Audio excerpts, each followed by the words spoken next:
lamig ay parang sugal kung saan ay pwede kang matalo at pwede ring manalo. Kailangan lang talagang lakasan ang loob kung gusto mong tumaya kahit na alam mo na pwede kang maging dihado. Ikaw kapuso, naranasan mo na bang mawala ng mahal sa buhay nang dahil sa maling pagtaya mo sa laro ng tadhana?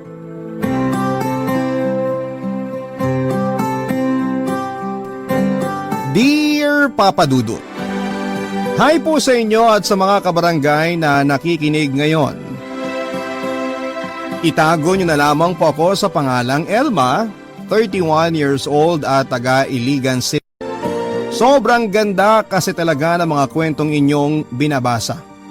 Kaya naman nag-decide ako na sumulat din para makapagbahagi ng sarili kong kwento. Maaga akong naulila sa mga magulang ko, Papa Dudut. High school pa lamang ako ay binubuhay ko na ang sarili ko sa pamamagitan ng pagtatrabaho sa mga tindahan, palengke o kung saan paman.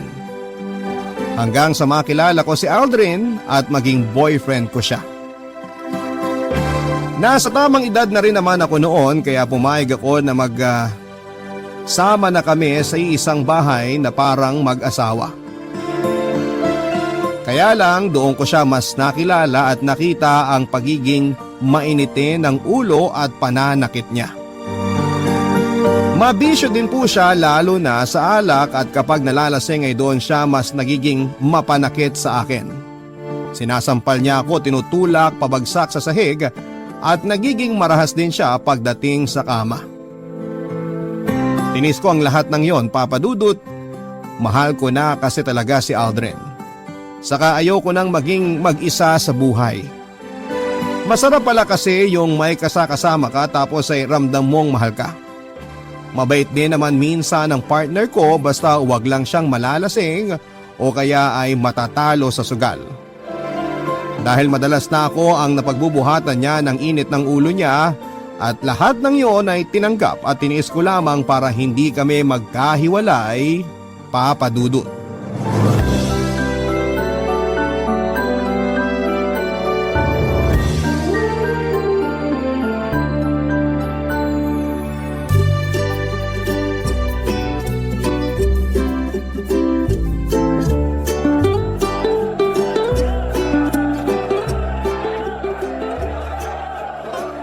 Sino pa bang hindi ko nabibigyan ng ulam dito sa listahan ko?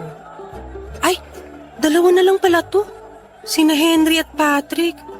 Kailangan may abot ko na sa kanila tong pagkain nila bago magsimula ang sabong. Dahil baka mas lalo ko mahirapan na mahanap sila. Nasaan na ba yung dalawang yun? Ayun! Nakita ko na si Henry! Henry! Henry! Oh, Elma! Ang aga mo yata ngayon. Oo, kasi baka maabutan ako ng pagsisimula ng sabong. Mahihirapan na naman akong iabot ang mga order niyong pagkain. Ay, oo nga pala. Muntik ko na rin makalimutan yan. Ito may kasama ng libreng sabaw yan. Oh, Basta sa katapusan ng bayad nito oo, walang problema. Halos lahat naman kayo dito sa sabungan tuwing katapusan talaga nagbabayad sa akin eh. Salamat. O paano? Mauna na ako sa'yo Kasi lilista ko pa yung mga pumusta dun sa kalabang manok ni Patrick Ay teka, nasan nga pala si Patrick? Yung pagkain na lang kasi niya ang hindi ko pa naibibigay sa kanya. Eto, diretsuhin mo lang tong daan na to. Makikita mo siya dun. Nandun din kasi banda yung mga tumataya sa manok niya. Okay, salamat. Sige, kita-kits na lang.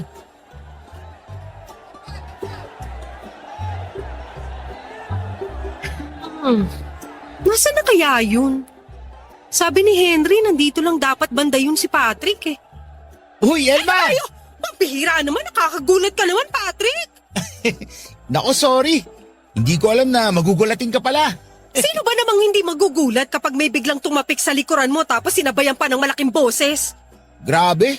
Hindi naman ganun kalaki boses ko Hindi nga, pero malakas ka namang magsalita. Pasensya na. Ito na kasi talaga yung boses ko. Sino nga pala yung hinahanap mo at parang nangahaba yung leeg mo?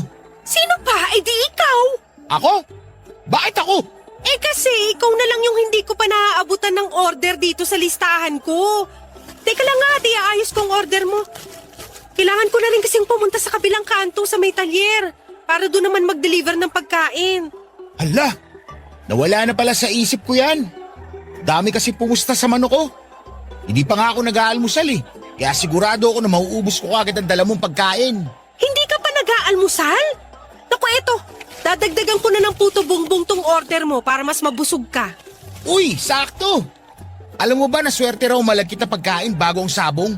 Kasi pampakit ang panalo. Salamat, Elma. Ang bait mo talaga. Anong mabait? Kasama yan sa babayaran mo sa akin sa katapusan ng buwan. Walang problema sa bayad. Sulit naman yung ino-order namin pagkain sa'yo. Kasi lahat masarap. Teka, sandali.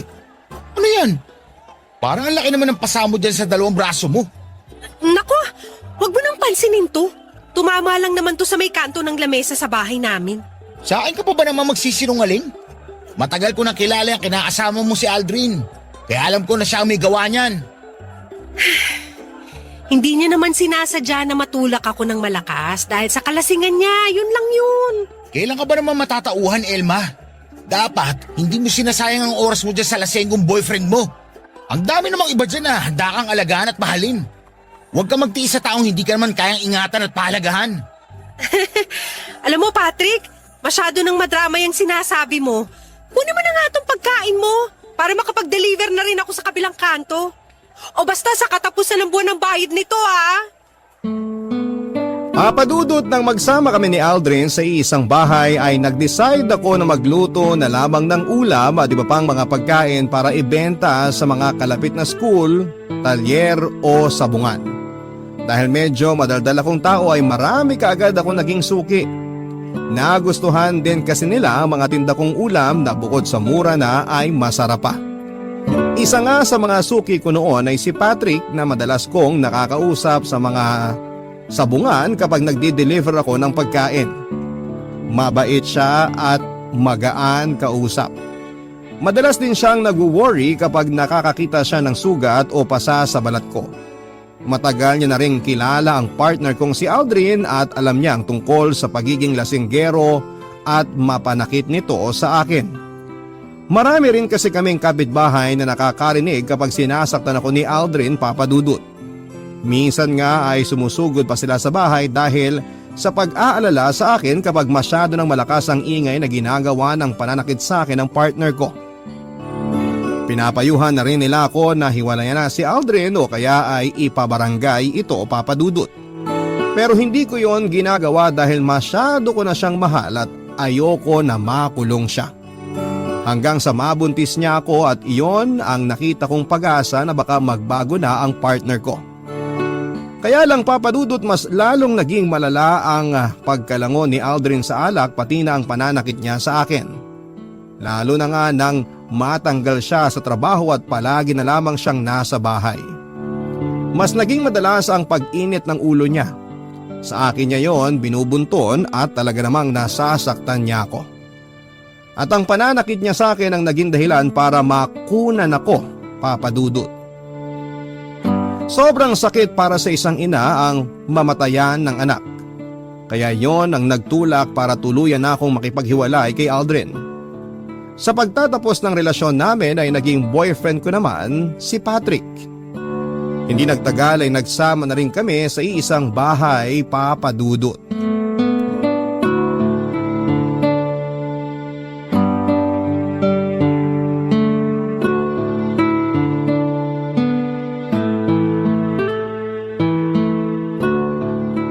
Mahal, nasan ka?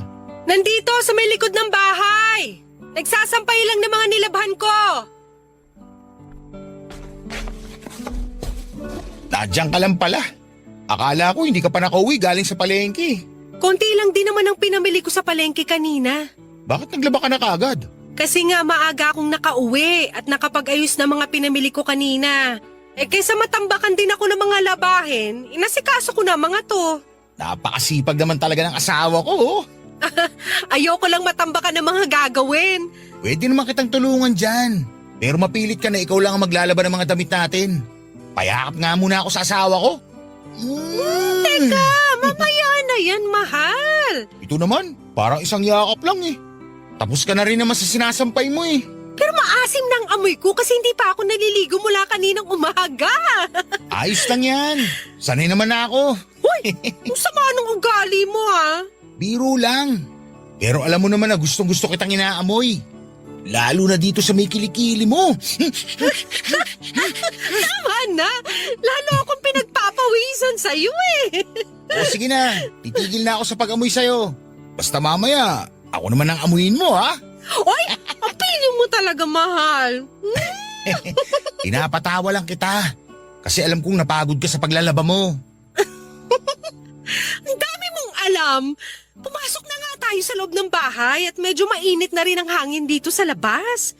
Sakto kasi may dala ako masarap na ulam. Nilagay ko na nga pala doon sa lamesa natin. Wow! Ang dami mo naman yatang biniling pagkain, mahal. Madami talaga yan kasi may fried chicken, inihaw na bangus, dinuguan, saka ang paborito mong buko salad. Anong okasyon ba ang meron ngayon? Wala naman. Bakit parang kulang na lang eh? Magtawag ka ng kapitbahay na makikikain sa atin. Sa dami nito mga binili mong pagkain. Gusto ko lang naman kasi mag-celebrate kasi nanalo yung 2 manok ko sa sabong kanina. At syempre, ikaw lang ang gusto ko makasama sa pagsi-celebrate na to. Kaya naman pala ang saya-saya mo at may paamoy-amoy ka pa ng kili-kili ko. Kahit naman hindi na nanalo mga manok ko, gusto ko pa rin inaamoy ang maasim na kilikili mo. Ay, grabe ka naman mang asar, mahal. Ganon kasi ako magpakita ng pagmamahal ko. Dinadaan ko sa pangasar ko. Ay, nako. Mabuti pa maghahain na ako habang mainit-init pa itong mga ulam na binili mo. Sakto kasi nakapagsaing na rin ako ng kanin kanina bago ako maglaba. Kukuha na ako ng mga plato at baso para maayos ko na tong pananghalian natin.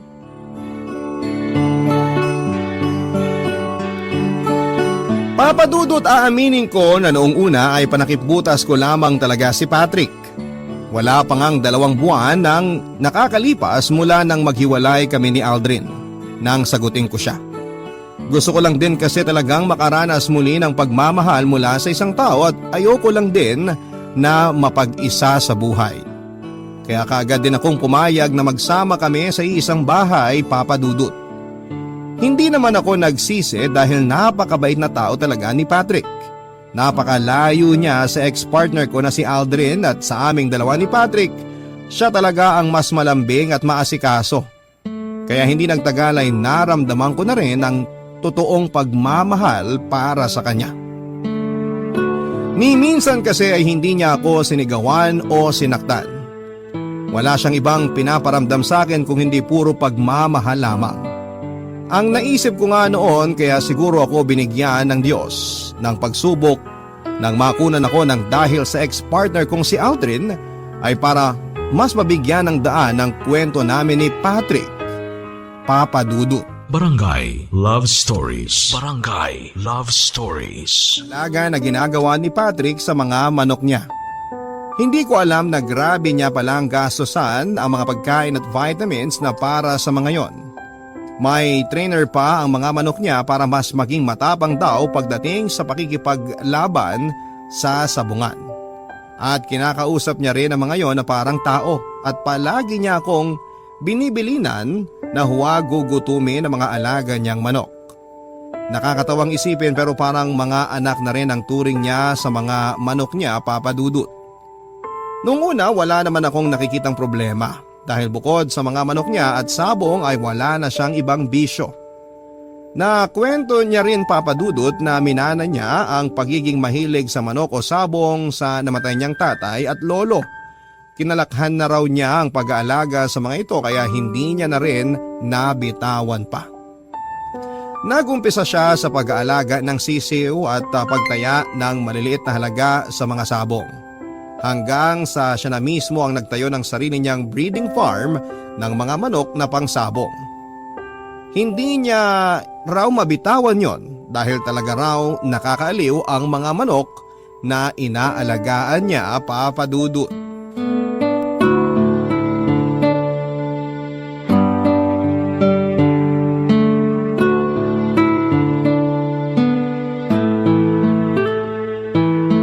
Paano ba yan, pare? Mukhang triple yata malas mo ngayong araw ah. Oo nga eh. Sa 4 na manok ko, isa lang ang nanalo. Ano ba kasing nangyari sa mga alaga mo? Mga brusko naman, tsaka mukhang liyamado. Pero natalo ng payat at dehado ng mga manok. Ano nangyari? Hindi ko rin alam, Henry. Mukha naman silang nasa kondisyon mula kagabi. Pero parang nanamlay kaninang umaga. May ganyan talaga mga manok pare. Akala mo nasa kondisyon na pero hindi pala. Alam mo, magandang ipasok yan sa niraraket ko ngayon. Ha? Anong racket yan? At parang hindi ko yata alam. Confidential kasi tong racket ko na to pare. Pero dahil magkaibigan naman tayo, isishare ko na rin sa'yo. Malaking pera ba yan? Oo. Malaki kung malaki talaga. Kaya nga nakabili ko ng 2 tricycle na pinababoundary ko ngayon sa kapitbahay namin. Madali lang to Patrick. Ang kailangan mo lang gawin, ipanlaban mo yung mga mukhang liyamado mo na manok pero wala talaga sa kondisyon. Ha? Teka, hindi ko masyado maintindihan. Ipaliwanag mo nga na mabuti, Henry. Di ba may mga manok ka na mukhang brusko? Yung mga mabalahibo pero hindi naman talaga malaki? Oo. Yung mga manok ko na mukhang malaki pero mahina pa dahil kulang pa sa vitamins kaya hindi ko pinanlalaban. Yun yung mga manok na kailangan ko. Kahit nga yung mga panabong mo na nag-retire na mga malapit nang mamatay, pwede yun. Ang gagawin lang natin dyan pare, ipananabong mo yung mga yon. Tapos sasabihin ko sa mga big boss ko na mahina yung manok na ipanlalaban mo, kaya dun sila pupusta sa kalaban. Kapag nanalo sila, may 10% kagad ako ron. Tapos ibabalato ko naman sa iyo yung 5%. Malaking pera na yon pare. Teka, hindi ba pandaraya naman yung racket na sinasabi mo, Henry? Parang ganun na nga. Pero malaking pera naman ang pinag-uusapan natin dito. Piruin mo sa isang tao pa lang, kikita ka na ng 30,000. Hackpipe pa lang yun o dun sa sabungan natin sa plaza. Pero kapag yung sabong ginanap sa bayan, mas malaking pera ang kikitain natin dun. Pwede kang maka 100 o 300,000 sa isang dehadong manok lang na ilalaban mo. Nako Henry, ayoko ng ganyan. Malaking gulo kasi kapag nagkahulihan. Wala namang magkakahulihan kung walang manlalaglag. Subukan mo lang kahit isang beses pare. Sinasabi ko na sa'yo, hindi lang triple ang perang babalik sa'yo. Hindi na talaga pare. Salamat na lang. Oh, kayo palang dalawa yung naririnig kong nag-uusap dyan sa may bakuran. Akala ko kung sino na. Kumusta Elma? Sorry medyo napakwento ako dito sa pare ko. Pasensya ka na. Pero paalis na rin naman ako. Patrick, yung pinag-usapan nating racket pag-isipan mo. Una na ako sa inyo. Sige. Bahala na. Ingat ka pare. Halika na sa loob ng bahay, mahal. Gusto ko na rin kasi magkape. Ano nga pala yung sinasabi ni Henry na racket?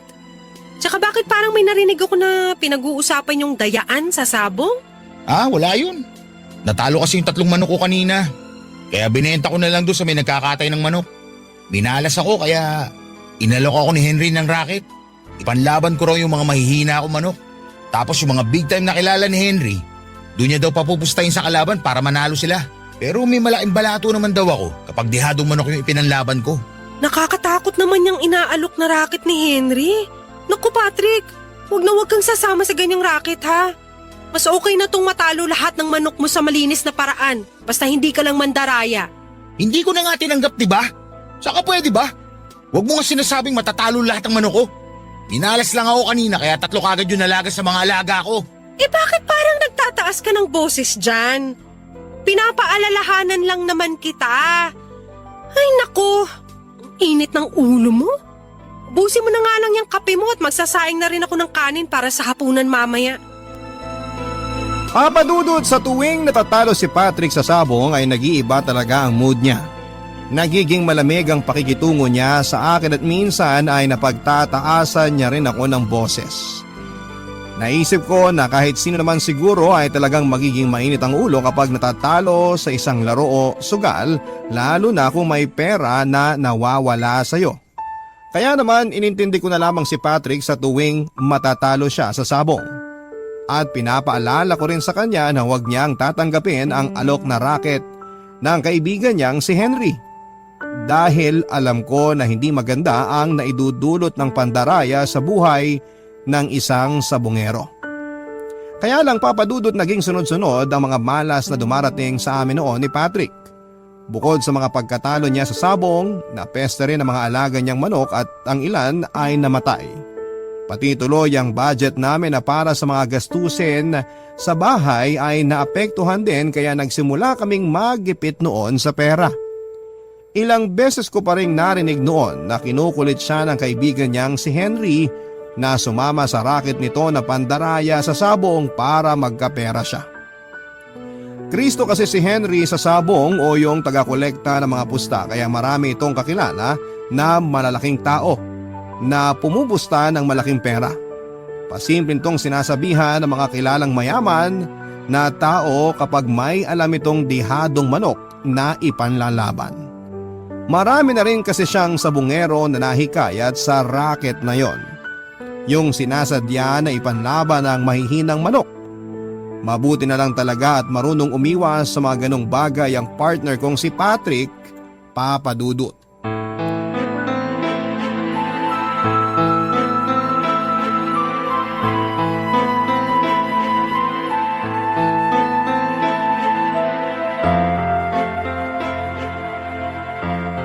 Elma? Elma! Pakibuksan mo naman tong pinto! Sandali lang! Anong meron at napasyal ka ng ganitong oras? Teka, ano nangyari sa inyong dalawa ni Patrick? Bakit puro basa at sugat ang mukha niyo? Nagkagulo kasi sa may sabungan kanina eh. Ano? Eh bakit mas maraming sugat to si Patrick? Hindi naman palaway itong asawa ko.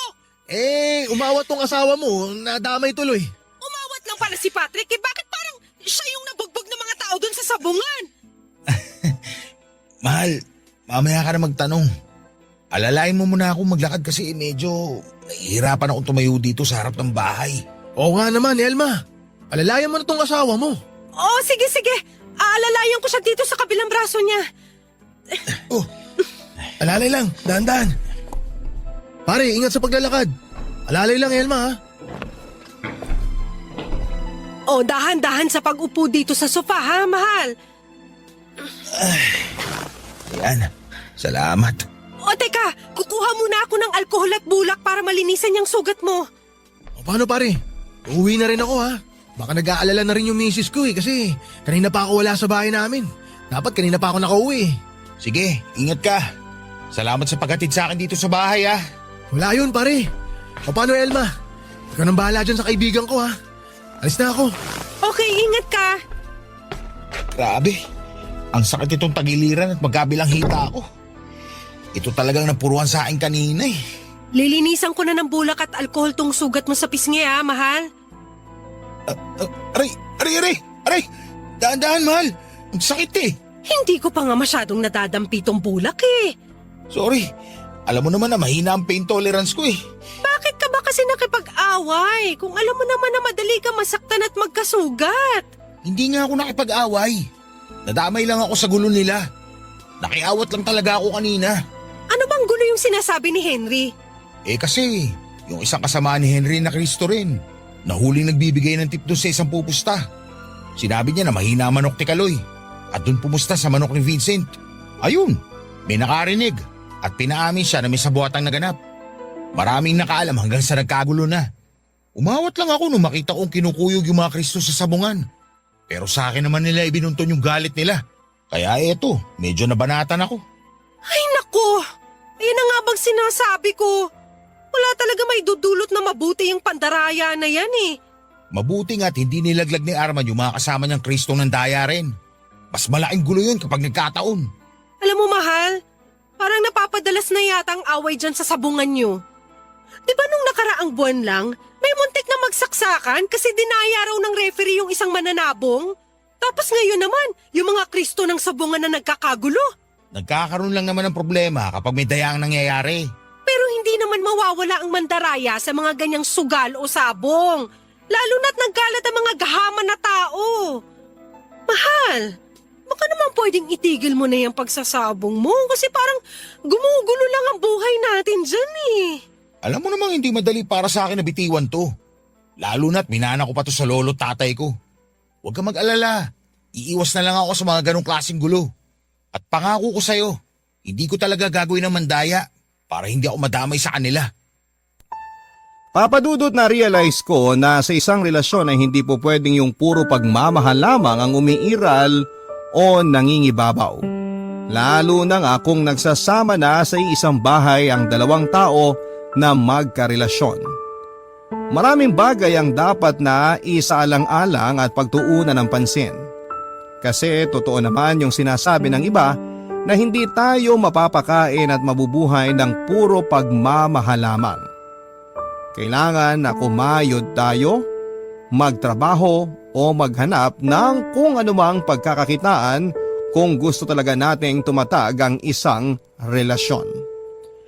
Nakita ko naman yon sa partner kong si Patrick. Kagaya ng nabanggit ko kanina, bukod sa vision niya na pagsasabong ay wala na akong iba pang marereklamo sa ugali niya dahil ni isang beses ay hindi niya ako sinaktan, Papa Dudut. Nagkataon lang talaga na magulo ang nakasanayan niyang hanap buhay at masyado niyang ginugol ang oras at buhay niya sa pagsasabong kahit may iba pang paraan para kumita siya ng pera. Pero naisip ko noon na hindi ko naman siya basta na lamang iiwanan nang dahil lamang sa bisyo niya, Papa Dudut. Barangay Love Stories. Barangay Love Stories. Papa Dudut, pagkatapos ng gulo na nangyari sa sabungan kung saan ay nabugbog ang partner kong si Patrick ay nabalitaan na lang namin ang biglang pagkawala ng ibang sabungero sa lugar namin. Ang sabi ng mga kapitbahay ay bigla na lang daw hindi umuwi ng mga bahay ng pamilya nila ang ilang kaibigan ni Patrick at kasamahan sa sabong. Labis na nag-alala ang pamilya ng nawawalang sabungero at kahit ako ay nag-worry rin para sa partner ko. Sinabi naman ni Patrick na ang nawawala raw na mga kaibigan niya ay kilala raw na nandaraya sa sabong. Kaya wala raw akong dapat na ipag-alala sa kanya. Ni minsan daw kasi ay hindi siya nandaya sa sabong kaya malinis ang konsensya niya. At mabuti na lang daw at hindi niya tinanggap ang racket ng pandaraya na inaalok sa kanya noong kaibigan niyang si Henry at ng mga kapwa niya sa bungero. Ganon pa man ay naaawa pa rin ako sa pamilya ng mga naiwan ng nawawalang sabungero. Ayoko kasing dumating ang araw na maranasan ko ang hirap at sakit na nararamdaman nila. Ayokong bigla na lang ding maglaho ang pinakamamahal kong si Patrick, Papa Dudut.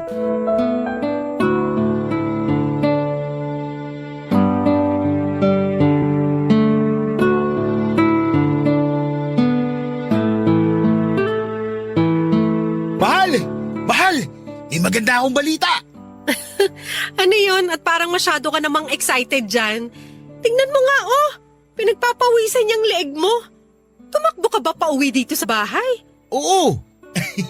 Doon kasi tumigil sa may kabilang kanto yung jeep na sinakyan ko. Kaya tumakbo na lang ako pauwi dito.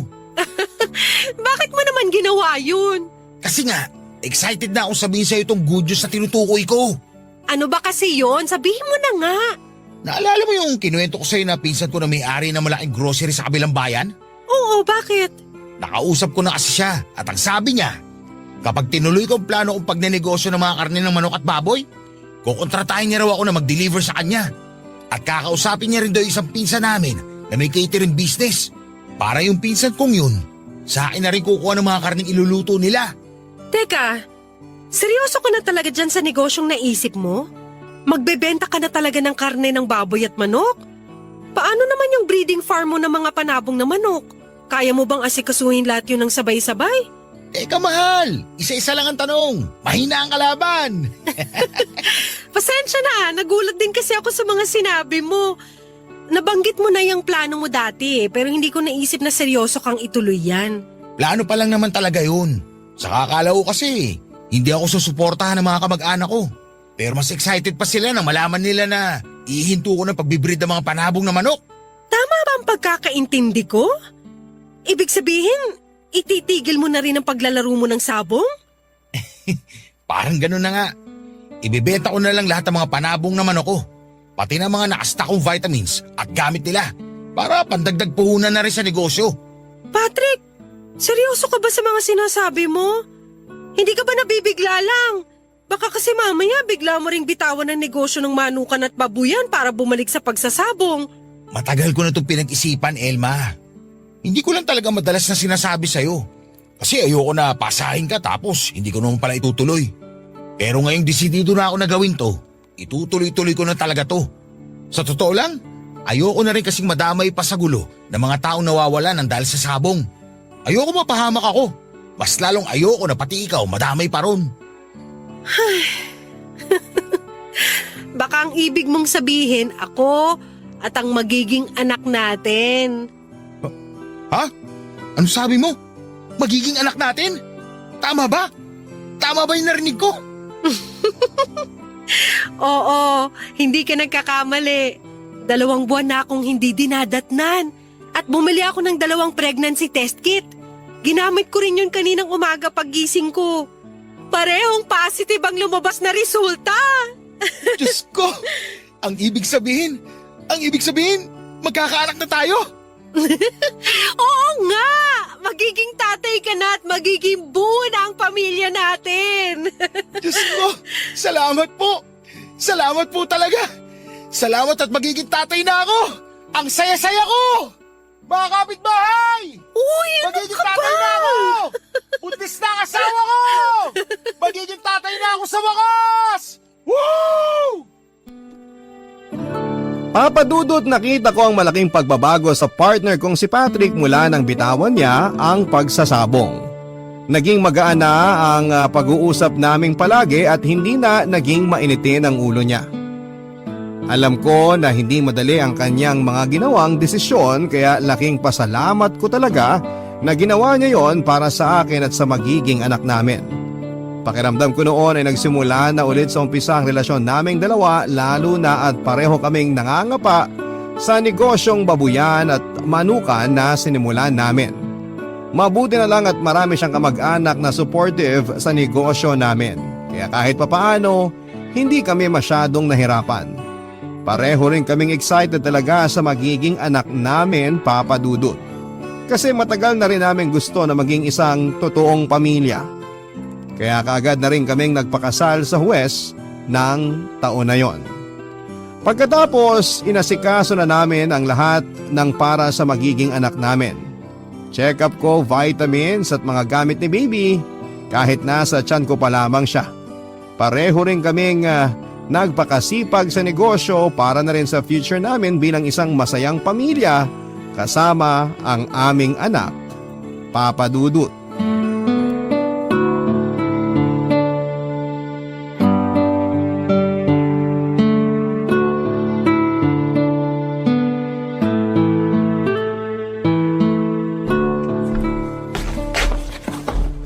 Mahal, bakit nandito ka pa sa bahay?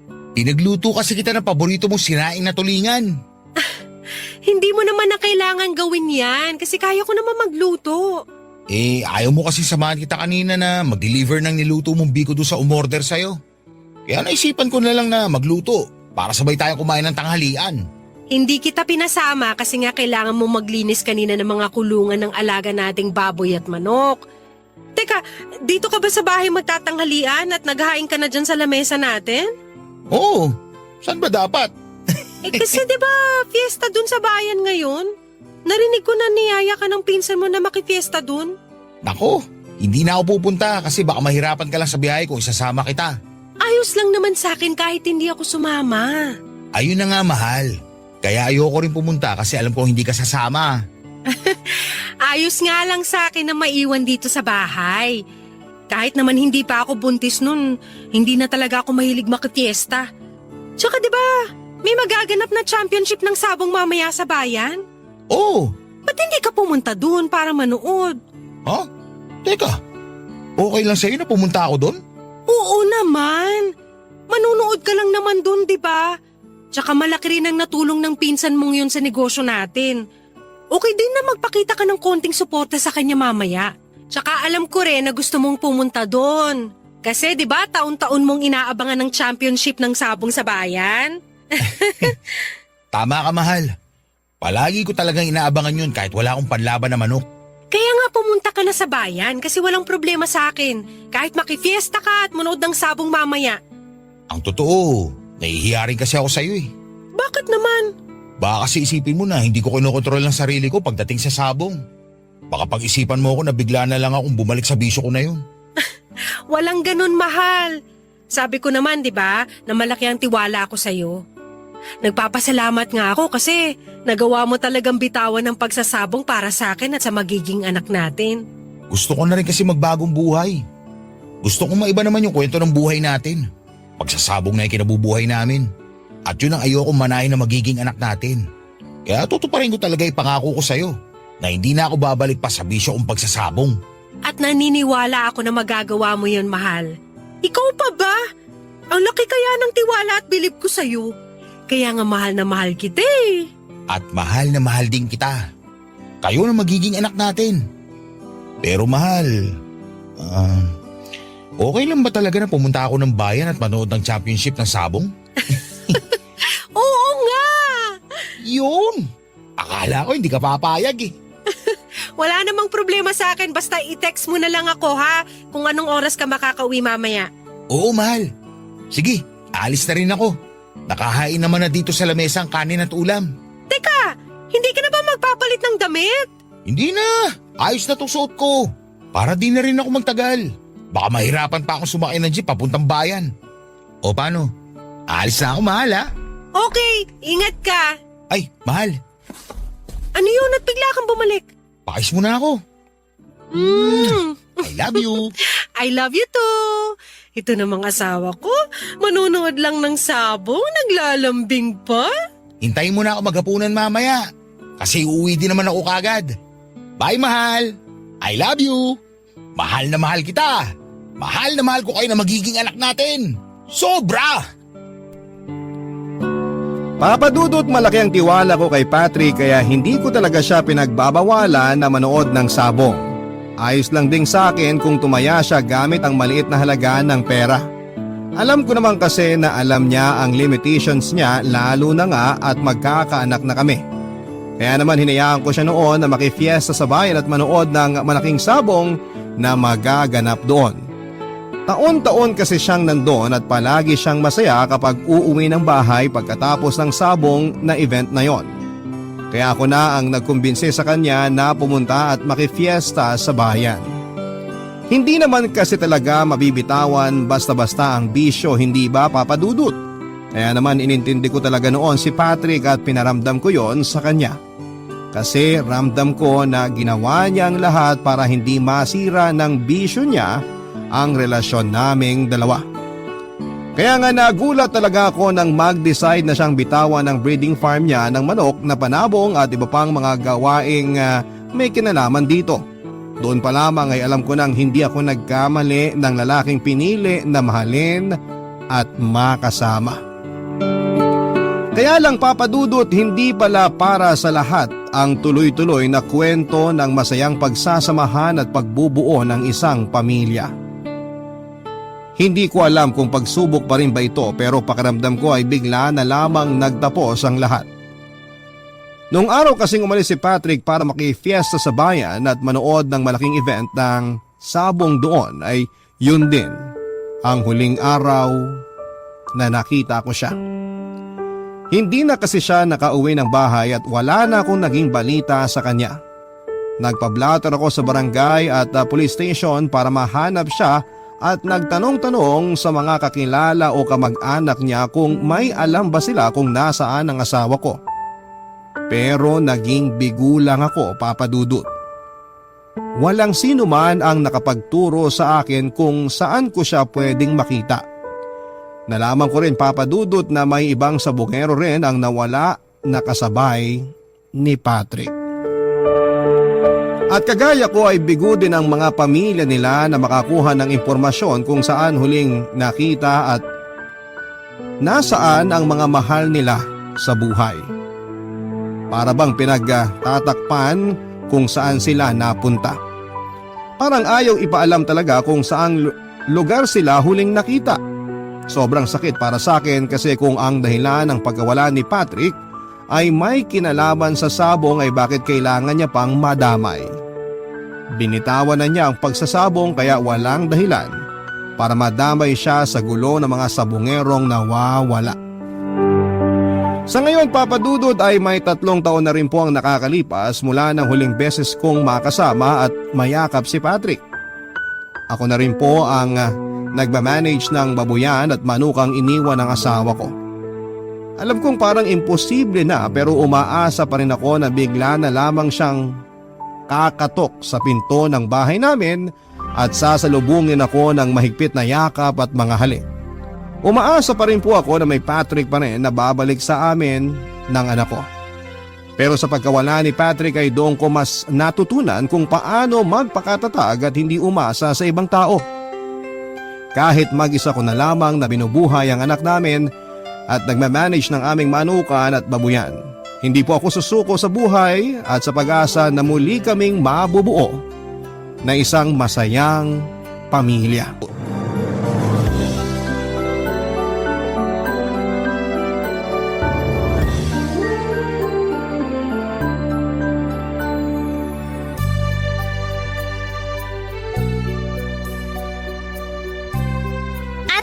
Tapos na ako magwalis sa likod ng bahay. Mabuti naman, tapos na rin ako maglinis dito sa sala. Ay, nagugutom na ako. Sana pauwi na si Mama. Pauwi na rin siya kasi kapag ganitong oras, malapit na yun dito sa bahay. Grabe, ang init sa labas. Andiyan na pala si Mama! Mama! Oh, Claire. Ay, napag ko nga muna itong mga pinamili ko sa lamesa. Mamaya ako na lang aayusin ang mga to. Nakakapagod mamalengke tuwing Sabado. Ang init na, ang dami pang tao. Upo muna ako sandali sa sofa para makapagpahinga. Mama! Oh, bakit pawisan niyang noo mo, Rita? Nagwalis po kasi ako sa may likod ng bahay. Bakit naman nagwalis ka ron? Eh, tirik na tirik ang araw sa labas. Eh kasi Mama, naglilinis po ako dito sa sala. Dapat, Claire, ikaw nang nagwalis doon imbis na si Rita. Mas matanda ka sa kanya kaya dapat ikaw ang gumagawa ng mga mas mahirap na trabaho dito sa bahay. Ayos lang po yun, Mama. Hindi naman po ako masyadong napagod. Hindi ka pa napagod sa lagay na yan? Kahit bumili ako ng bagong bestida para sa inyo. Nandito sa loob ng plastic. Yay! May bago na naman tayong bestida, ate! Oo nga, buksan na natin tong plastic! Claire, hayaan mo munang si Rita ang pumili ng gusto niyang kulay sa 2 bestida na yan. Pero bakit po? Kasi karamihan sa mga damit niya, pinaglumaan mo lang. Kaya siya muna ang papiliin mo sa mga yan. Ay. Oh, mamili ka na raw.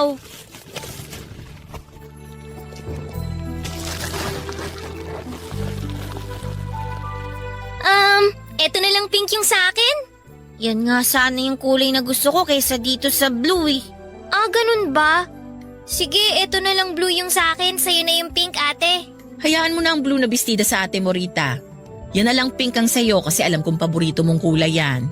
Pero okay lang naman po sa akin kahit tong blue na lang na bestida, Mama. Huwag nang makulit at kunin mo na tong kulay pink, Rita. Iniisip ko talaga na yan ang pipiliin mo kasi paborito mo yan. Claire, yung blue na bestida ang sayo. Kunin mo na at pagkatapos, dalhin mo na rin sa kusina yung mga pinamili kong gulay. At hugasan mo na rin. Magpapahinga lang ako ng konti tapos magluluto na ako ng tanghalian natin. Okay po, Mama. Papadudot mga bata pa lamang kami ay sakitin at may hika na ang kapatid kong si Rita. Yun ang sinasabi ni Mama na dahilan kung bakit madalas na nasa kanya ang atensyon nito. Pero para sa akin ay paborito lang talaga ni Mama si Rita. Siya kasi ang palagi nitong pinapaboran at inaalagaan. Minsan tuloy ay naisip ko na sana ako na lamang ang mas naging sakitan at baka sakali na makuha ko ang atensyon at pagmamahal ni Mama. Baka sakali na ako ang maging paborito niya. Hindi lang kasi madalas na mangyari na si Rita ang pinapaboran ni Mama, palagi po yung nangyayari, Papa Dudut. Gusto ni Mama na si Rita ang unang mamimili sa mga pasalubong niya. Si Rita ang unang kukuha ng part ng chicken kapag nagluto si Mama ng fried chicken. Si Rita ang tatanungin ni Mama sa flavor ng ice cream na iuwi niya at kung ano-ano pa na si Rita lang palagi ang nakikinabang. Sana talaga ako na lamang ang naging sakitin para ako na lamang din ang naging paborito ni Mama.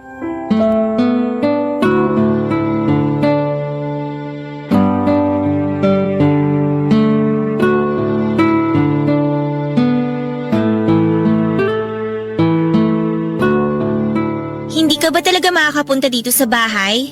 Sorry Claire, pero hindi talaga. Bakit sabi mo kaninang umaga pupunta ka?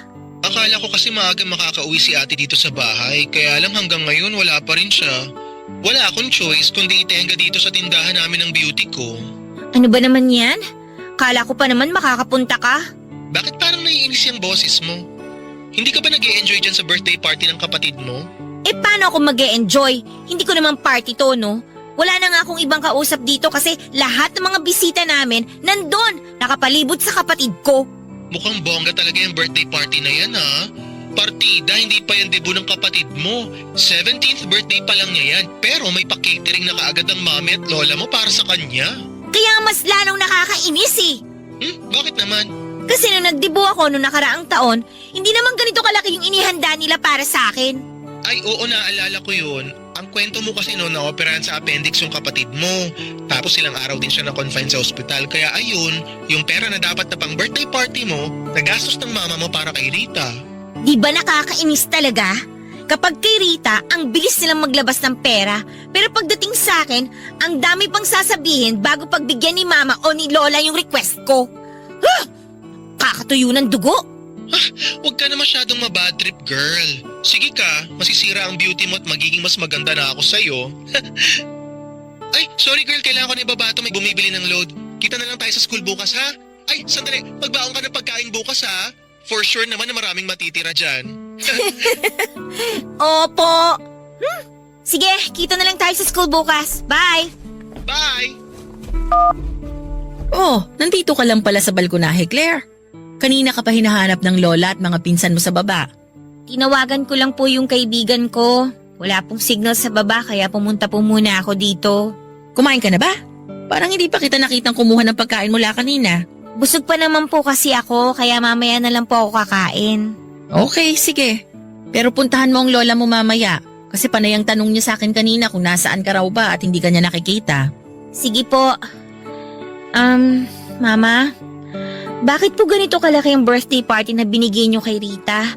Hindi pa naman po niya 18th birthday ah. Eh kasi natuwa ang lola mo nung napasama ang kapatid mo sa Dean's List. Dapat talaga sa restaurant lang tayo magse-celebrate. Simpleng dinner lang sana. Pero ang lola mo ang mapilit na magpa-catering service dito sa bahay para sa birthday ni Rita. Oh, huwag mong sabihin na nagtatampo ka pa rin. Bakit naman ako magtatampo? Eh sanay naman po ako na paborito ng lahat si Rita, lalo na po ni Lola. Huwag mong sabihin yan. Walang paborito ang lola mo sa inyong magkapatid. Palagi niyo yung sinasabi, pero iba naman na nakikita at nararamdaman ko. Sige na po ma, kakain na lang po ako at bigla ako nakaramdam ng gutom. Maiwan ko na po muna kayo dito sa terrace. Papadudot lahat na nga ng pabor at mas ay palaging nakukuha ni Rita. Noong nag-celebrate ako ng 18th birthday ko ay hindi kasing bongga ng sa kanya. Kahit pa nga nang graduate ako na salutatorian noong nasa elementary ako ay nagluto lamang ng pansit si mama para sa bahay. Ang dahilan niya naman noon ay hindi pa raw kami nakakabawi sa mga gastusin dahil sa pagkamatay ni Papa. Pero kahit na maraming araw o espesyal na okasyon ang dumaan para makabawi siya sa akin pero hindi niya ginawa yon. At pagdating kay Rita, ang bilis niyang magbigay ng bonggang party. Sa totoo lang Papa Dudod ay naisip ko noon na paano kaya kung wala na lamang akong kapatid. Paano kung nag-iisang anak na lamang ako? Paano kung si Rita na lamang ang nawala at hindi si Papa? Siguro'y sobrang saya ng buhay ko kapag nagkataon. Kasi alam ko sa sarili ko na ako lang ang mahal at paborito ng mga magulang ko. Papa Dudut. Barangay Love Stories. Barangay Love Stories. Nasa third year college ako at second year naman si Rita nang magtrabaho si Mama sa abroad. May pinsan kasi siya na nakatira sa Canada at inalok siya ng trabaho na kaagad namang tinanggap ni Mama. Dahil malaki naman ang tiwala niya sa akin kahit papaano kaming dalawang magkapatid na lamang ang naiwan noon sa bahay. Paminsan-minsan ay dinadalaw naman kami ng mga tita namin para masigurado na ayos lamang kami. At si Mama naman ay palaging tumatawag para kumustahin kami ni Rita. Hindi naman ako masyadong nahirapan bilang panganay sa bahay kasi may kusa rin namang kumilos sa mga gawaing bahay ang kapatid kong si Rita, Papa Dudut. Nagtoka-toka kami ng mga gawain kung sino ang maglalaba, maglilinis ng bahay, magliligpit sa pinagkainan, magluluto at kung ano-ano pa. Mabuti na lang din at hindi mareklamo si Rita kahit madalas na tinatambakan ko siya ng mga gawain. Kapag hindi rin schedule ng tawag ni Mama sa bahay ay sinasadya kong umalis at gumimik kasama ang mga kaibigan ko. Ayoko kasi na nakikita o nakakasama sa bahay ang kapatid ko. Nakakairita at nakakainis sa pakiramdam yon, Papa Dudut.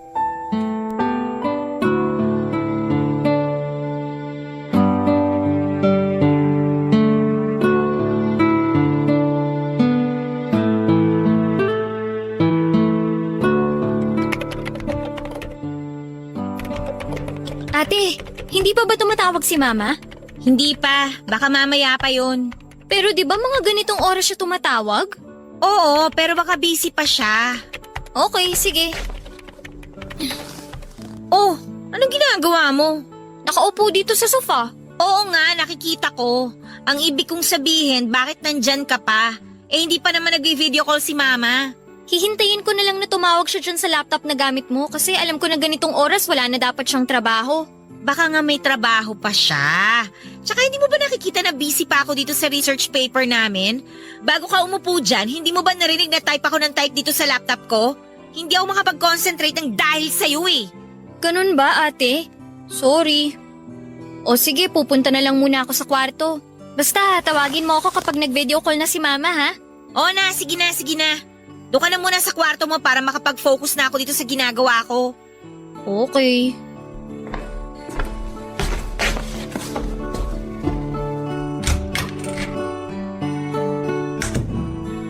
Kakairita talaga!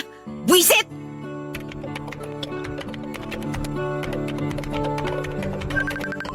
Ay, eto na. Tumatawag na si Mama. Save ko na nga muna itong mga tinype ko bago ko sagutin ang tawag niya. Ayan. Okay na. Hi, Mama! Claire, anak! Mabuti naman at nasagot mo kaagad ang tawag ko. Opo, kanina pa po ako naghihintay, Ma. Pasensya na at medyo napa-overtime ako sa trabaho. Ayos lang po yun, Ma. Kumusta na po kayo dyan? Eto, miss ko na kayo ng kapatid mo. Nasaan nga pala si Rita? Andun po sa kwarto niya, tulog pa. Parang napahaba yata ang siesta ng kapatid mo ah. Alam niyo naman po yung si Rita, kapag ganitong araw ng linggo, gusto niya palagi lang magkulong sa kwarto para matulog. Oo, ang lakas kasi sa tulog ng kapatid mo, pero hindi naman tumataba. Nga pala, palagi mo bang chinecheck kung nakakainom siya ng vitamins niya? Opo, Ma. Yung inhaler para sa asthma niya, i-check mo rin kung may laman pa ha.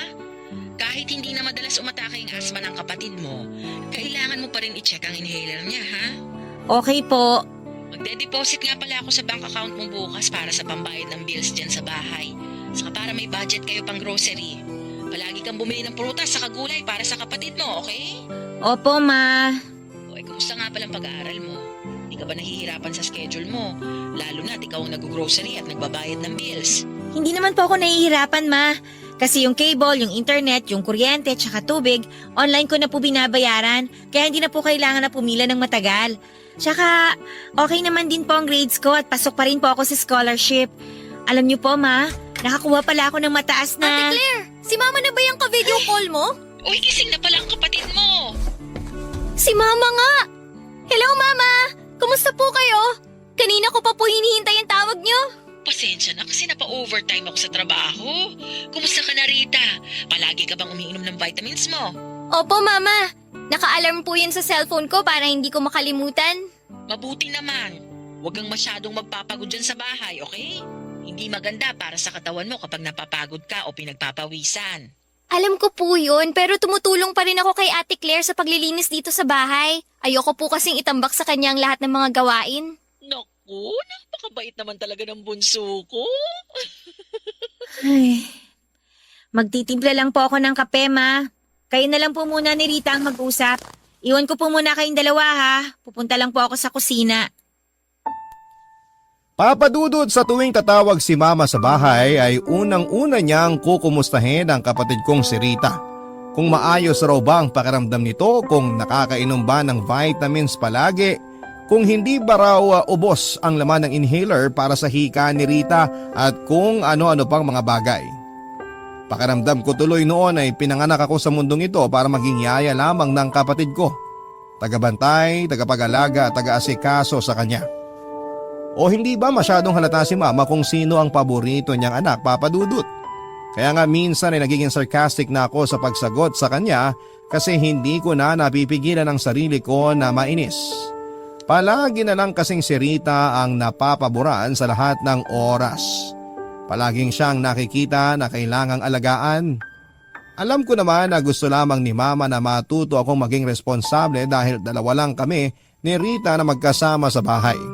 Pero hindi niya man lang naisip na minsan ay kailangan ko rin ng lambing. Mula sa kanya na kay Rita niya palaging ibinibigay, Papa Dudut.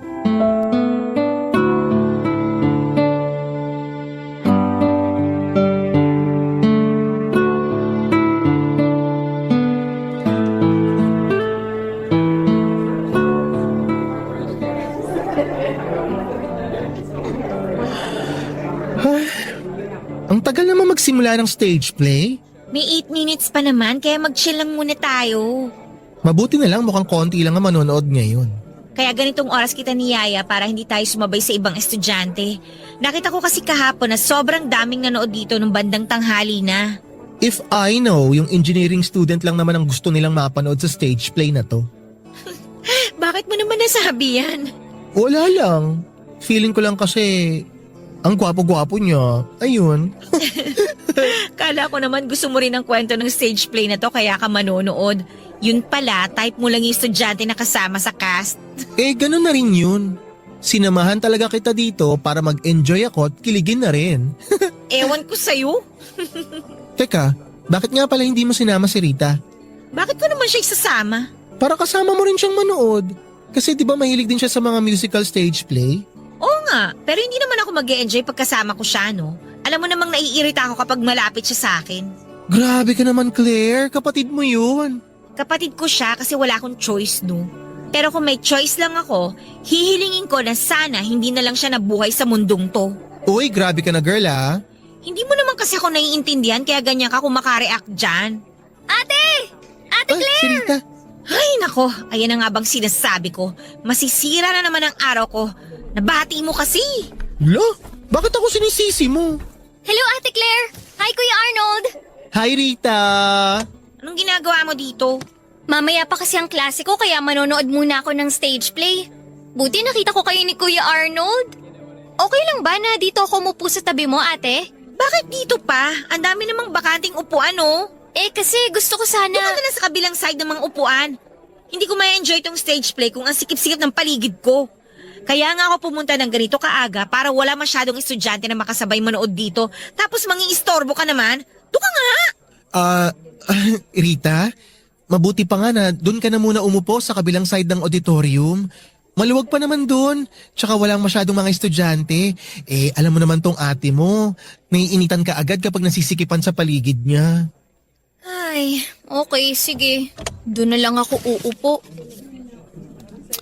Girl, ang harsh mo masyado sa kapatid mo, ah. Totoo naman ang sinabi ko na marami pang bakanting upuan dito ng araw. Sana magsimula na tong stage play na to para mawala ng pagka-bad trip ko dahil sa buwisit na Rita na yan.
Papa Dudut, ramdam ko na hindi lang sa bahay o pamilya namin paborito si Rita kung hindi pati na rin sa school namin.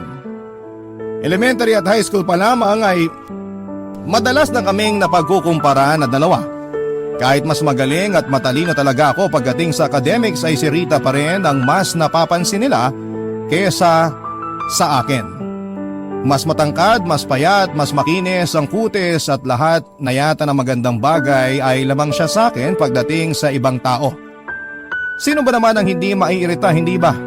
Kahit saan kami makarating, yung kapatid ko lamang ang napapansin ng mga tao sa paligid namin. Siya ang mas madalas na napupuri, ang effortless nga niya na makuha ang atensyon ng ibang tao. Palagi siyang sinasabihan ng maganda, mabait pa. Samantalang ako kahit kailan ay hindi ko nakukuha ang ganong klase ng atensyon. Kailangan ko pang mag-aral ng mabuti at mag-ayos ng sarili ko, ng itsura ko para lamang mapansin ako at makatanggap ng papuri mula sa ibang tao, Papa Dudut. Barangay Love Stories. Barangay Love Stories. Aaminin ko, Papa Dudut, na habang tumatagal ay mas lumalaki ang insecurity na nararamdaman ko para sa kapatid kong si Rita.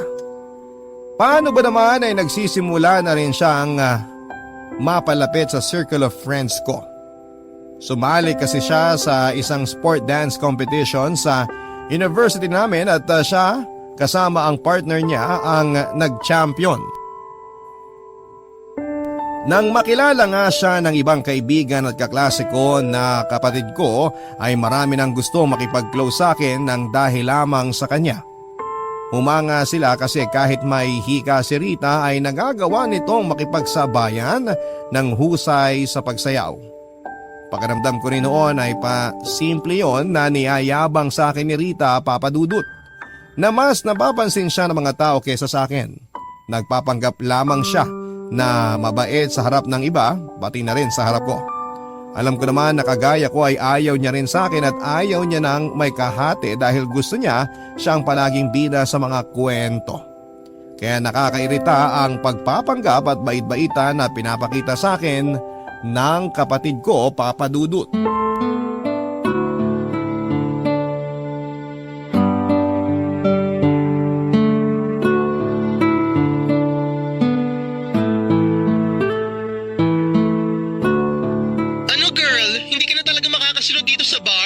Nako, hindi na. Sayang naman kasi nandito yung crush mo at take note. Kanina ka pa niya hinahanap sa akin. Iyaan mo na siya. Baka lasing lang yan kaya ako hinahanap. Bakit ba kasi wala ka sa mood kumimik ngayon? May dalaw ka ba? Wala naman. Kaya lang kasi napagalitan ako ni Mama nung isang linggo eh. Nang tumawag kasi siya dito sa bahay tapos nasa bar tayo, si Rita ang nakasagot. Tapos ayun, nalaman ni Mama na nasa gimikan ako at walang kasama si Rita dito sa bahay. Dapat kasi sinama mo na lang si Rita para hindi ka nahuli eh. Bakit ko naman siya isasama? Eh di nasira lang yung gimmick natin. Alam mo naman na palaging panira ng araw at buhay ko yung babaeng yun. Nako, ayan na, nagmamaldita na naman to. Nakakairita naman kasi talaga siya eh. Palaging pabida. Aray! Oh, ano ba yan? Napaso pa ako dito sa niluluto kong ginataang gulay. Ibababa ko na muna tong tawag ha. Mamaya na lang ulit tayo mag-usap. Okay, sige, balik na ako rin sa loob. Lumabas lang ako kasi walang signal doon. Basta kapag nagbago ang isip mo, gora ka na ditay ha. Sana talaga magbago pa isip mo. Hanggang madaling araw pa naman kami rito. Sige na girl, bye! Ay, mapatay na nga tong apoy sa kalan at mukhang okay na naman tong gulay na niluto ko. Ate, maghahapunan na ba tayo? Mauna ka nang kumain. Mamaya na lang ako pero luto na tong ginataang gulay. Ikaw na lang ang maghain para sa sarili mo ha. Bakit hindi ka pa sumabay sa akin kumain? Bakit ba mas marunong ka pa sa akin?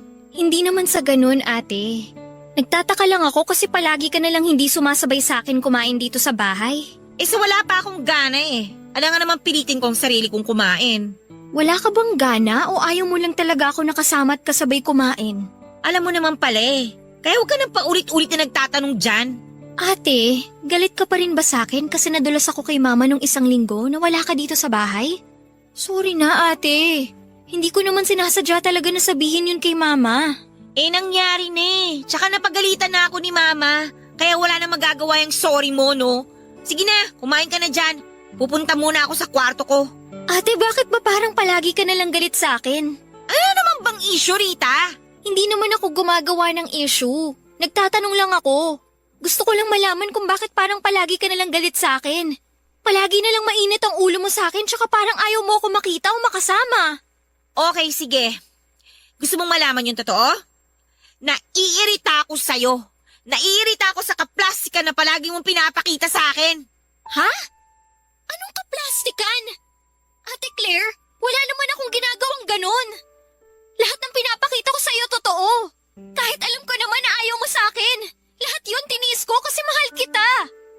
Palagi akong gumagawa ng paraan para mapalapit sa'yo pero ikaw naman ang lumalayo sa akin. Kasi nga kahit anong gawin ko para sa sarili ko, palagi na lang ikaw ang nakikita ng mga tao sa paligid ko. Palagi na lang ikaw yung bida. Palagi na lang ikaw yung mahal nila. Hindi totoo yan. Talaga? Hindi totoo? Rita, hindi ako tanga at mas lalong hindi ako manhid para hindi maramdaman na ikaw lang ang paborito ni Mama. Sa'yo lang siya palaging concerned. Kung kumakain ka ba sa tamang oras, umiinom ka ba ng vitamins, may laman pa ba yung inhaler mo, at kung ano pa mga kaletsahan tungkol sa'yo. Ikaw na lang na ikaw ang nakikita niya, nakakabwisit na! Pero hindi naman ibig sabihin no na hindi ka na mahal ni Mama. Huwag ka naman sana mag-isip ng ganyan. Pareho niya tayong anak at pareho niya tayong mahal. Ayun na nga eh! Pareho niya tayong anak, pero mas mahal ka niya. Alam mo, sana nga hindi ka na lang dumating sa mundong to eh. Sana ikaw na lang ang nawala at hindi si Papa!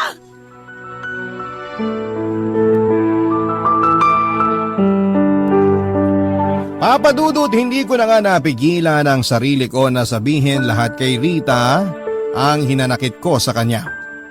Ilang taon na rin kasi yung naipon dito sa dibdib ko. Mula pagkabata, nakikita at nararamdaman ko na siya ang paborito ng lahat. Siya ang paboritong anak ni Mama. Lahat ng nakikita ko, kinikimkim ko lamang at palagi kong iniisip ang bili ni Mama na mas mahina sa akin si Rita. Kaya siya ang dapat na mas alagaan. Pero nakakapuno na rin talaga, Papa Dudut. Nakakapagod ang magtiis na maging hindi paborito sa pamilya.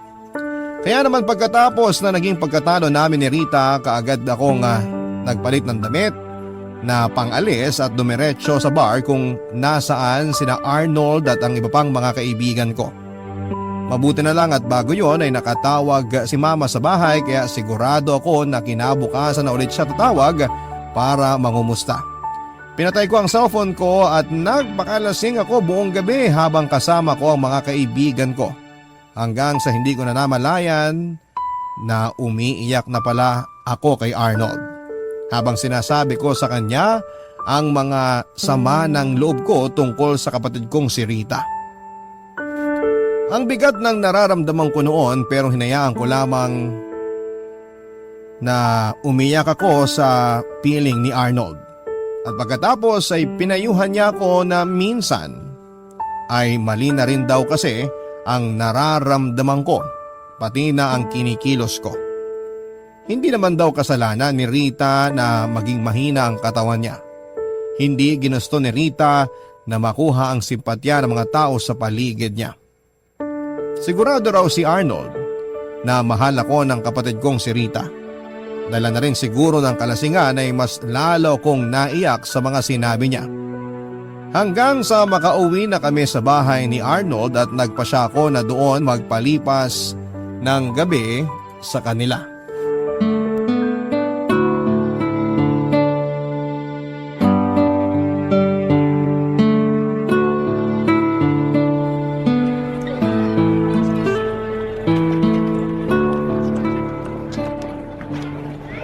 Grabe, ang sakit pa rin ng ulo ko hanggang ngayon.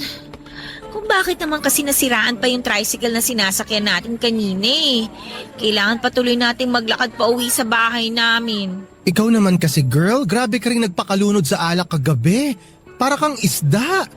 Parang end of the world lang ang peg mo. Ay nako, hindi ko naman alam na sasakit ang ganito yung ulo ko, no? Nakakaloka ka talaga. Mabuti na lang hindi ka nagsuka sa loob ng kwarto ko dahil kung hindi mai-imburn na talaga ako sa'yo to the max. Mamaping ko yung sahig gamit ang dila mo. Sorry na, girl. Hindi ko lang talaga napigilan ng sarili ko na magpakalasing. Pero thank you ha. Kasi pinatuloy niyo muna ako sa bahay niyo para magpalipas ng gabi. Paano naman kita hindi patutuloyin sa bahay namin? Ayaw mo ngang umuwi sa inyo. Masama pa kasi yung loob ko kagabi kaya ayoko sana munang makita si Rita. Kumusta naman ang pakiramdam mo ngayon? Mas magaan na kaysa kahapon. Siguro kasi nailabas ko na sa mga iyak ko nang malasing ako yung bigat na ang tagal ko nang inipon dito sa dibdib ko.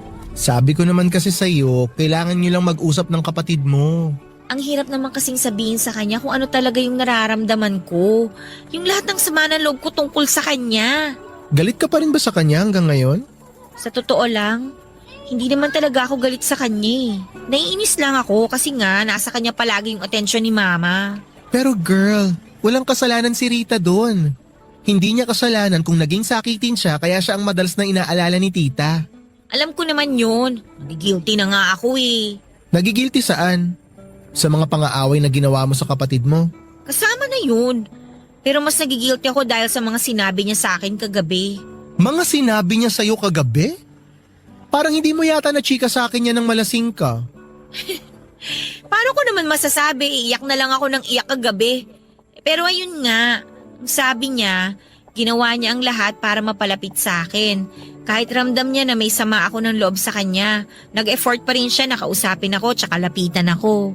Alam mo girl, nakita ko yun. Talaga? Oo, yung mga pasimpleng paglapit niya sa'yo kapag nasa school tayo kahit palagi mo siyang pinapaalis.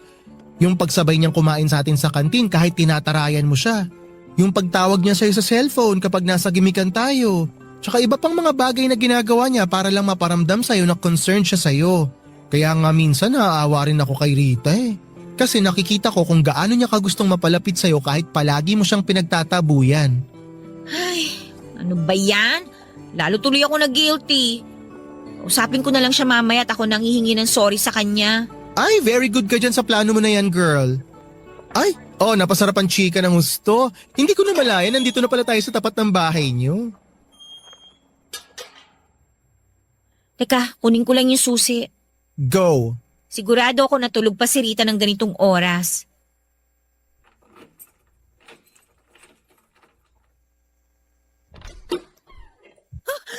Rita!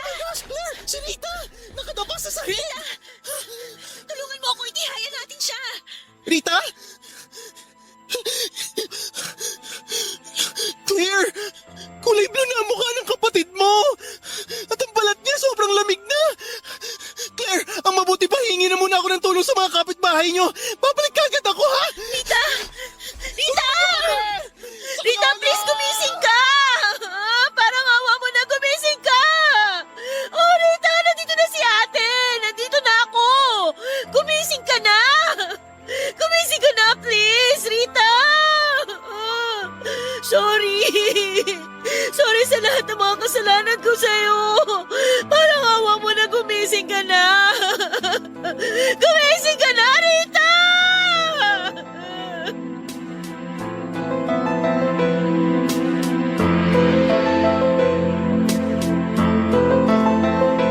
Papadudot halos manginig ang buong katawan ko nang makita ko ang mukha ni Rita na halos kulay asul na.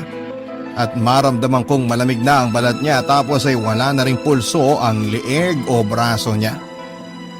Tinapik-tapik ko pa rin siya sa pisngi niya, niyugyog ang mga balikat niya at paulit-ulit akong nakiusap na gumising na siya at hindi ako naniniwala sa himala pero nang mga oras na yon ay nagmakaawa ako sa Diyos na sana'y patunayan niya sa akin na totoo ang himala at gisingin niya ang kapatid ko.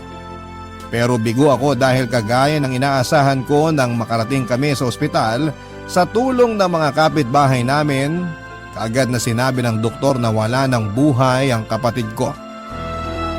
Sobrang sakit, napakasakit para sa akin yon, Papa Dudut. Severe asthma attack, yun ang dahilan na sinabi ng doktor kung bakit binawian ng buhay ang kapatid ko. Noon ko lang nalaman na wala na palang laman ng inhaler na para sa hika niya. Kaya nang atakihin siya ng hika ng gabi na yon ay tuluyan na siyang nahirapang huminga hanggang sa bawian na siya ng buhay.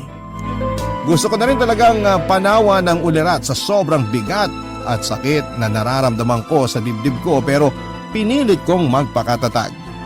Lalo na nang tawagan ko si Mama para sabihin sa kanyang nangyari kay Rita. Mabuti na lamang at may kasama siya sa bahay nang tawagan ko siya para kahit papaano ay pakalmahin siya. Noon ko lang din na nakita sa cellphone na binuksan ko ang mga missed calls and chat sa akin ni Rita. Humihingi siya ng sorry sa mga naging kasalanan niya sa akin na hindi naman daw niya sinasadya. Nakiusap din siya noon na umuwi na ako sa bahay kasi natatakot daw siya na mag-isa. Sinabi niya rin sa akin sa chat na kung gaano niya ako kamahal bilang ate niya, sa kabila ng malamig na pakikitungo ko sa kanya. Labis ang pagsisisi na nararamdaman ko noon, Papa Dudut. Alam ko kasi na ako ang dahilan kung bakit nawala ang kapatid ko. Kung hindi kami nag-away at hindi ko siya iniwanan na mag-isa sa bahay, ay hindi po siya mamamatay. Kaya naman na makauwi si Mama mula sa abroad, itinanggap ko lahat ng panunumbat niya nang sabihin ko sa kanya ang lahat ng nangyari sa amin ni Rita bago ang umaga na nakita kong patay ang kapatid ko. Hindi na ako masyadong kinibo ni Mama at hindi ko siya masisisi dahil sa bigat ng naging kasalanan ko sa kanya, lalo na sa kapatid ko. Nang mailibing si Rita ay bumalik na rin kaagad sa abroad si Mama para muling magtrabaho. Siguro ay parte na rin ng pag-move on niya mula sa pagkamatay ni Rita ang ginawa niyang pagtatrabaho. Kahit na hindi naman na kailangan, lalo na nang makapagtapos na ako ng kolehiyo at magkaroon ng maayos na trabaho. Minsan na lang din siyang umuwi ng Pilipinas noon at sobrang bihira niya akong puntahan dito sa apartment ko. Hindi niya rin ako madalas natawagan noon para kumustahin at kung mangyari man yon ay malamig ang boses at pakikipag-usap niya sa akin. Pero kagaya nga ng sabi nila ay walang magulang ang hindi natitiis ang kanyang anak dahil nagkausap at nagkaayos din kami ni Mama netong nakaraang Pasko. Umuwi siya sa bahay at nagkaroon kami ng family reunion kasamang ilang kamag-anak namin. Nang makapag-solo kami ni Mama ay doon ako muling humingi ng tawad sa kanya at sa wakas ay pinatawad niya na rin ako, kasunod ang isang mahigpit na yakap. Papa Dudut, 6 na taon nang nakakalipas pero hanggang ngayon ay dala ko pa rin dito sa dibdib ko ang bigat, galit at pagsisisi dahil sa pagkawala ni Rita. Hanggang ngayon ay sinisisi ko pa rin ang sarili ko at sana'y dumating ang araw na kagaya ni Mama ay mapatawad ko na rin ang sarili ko. At kung totoo man na dumadalaw sa panaginip ang mga tao mahal natin sa buhay na namayapa na, sana'y dalawin po ako ni Rita at sabihin niya sa akin na pinapatawad na niya ako para masabi ko rin sa kanya kung gaano ko siya kamahal bilang ate niya. Maraming salamat po.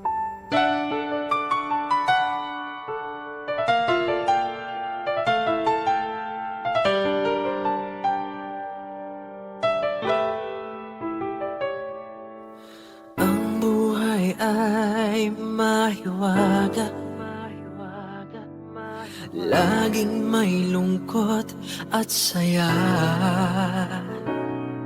Sa Papa Dudut Stories, laging may karamay ka.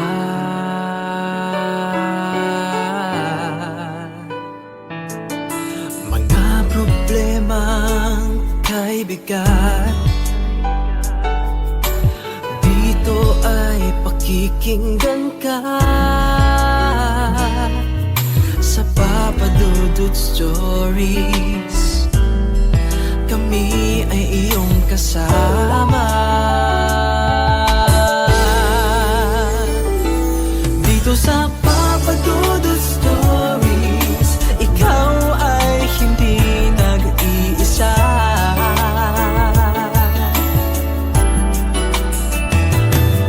Sa Papa Dudut Stories, may nagmamahal sa'yo. Papa Dudut Stories,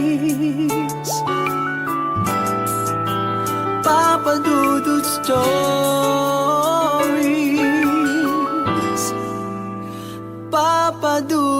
Stories.